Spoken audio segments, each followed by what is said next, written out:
Brain hearing describes the approach that Otakon takes when creating solutions for those with hearing loss. It starts with a fundamental observation that speech understanding is a cognitive process. It happens in the brain. So, when listening becomes difficult, a person's cognitive load increases, affecting capacity for things like memory and recall.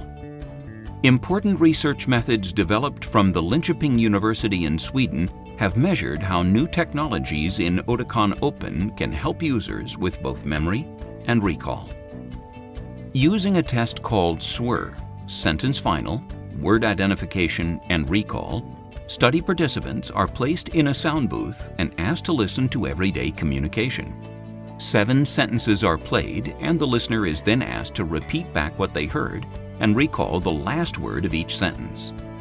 The test was done under 2 listening conditions: medium difficulty, 95% speech recognition, and increased difficulty, 70% speech recognition. Researchers compared results between listening with Open Sound Navigator on and listening with Open Sound Navigator off. They looked at how participants performed across all positions of words in the list. Improvement was seen for all positions, with the biggest improvement found for the first few items on the list. Improvement in the first position of the list could indicate that Open Sound Navigator helps enhance the encoding of words into long-term memory. With Open, listening requires less cognitive effort, so more of the brain's resources can be dedicated to things like memory and recall.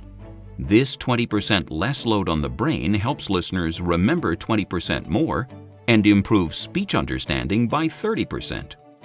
What this means for patients is that difficult listening environments are now more accessible through better understanding and improved conversation recall.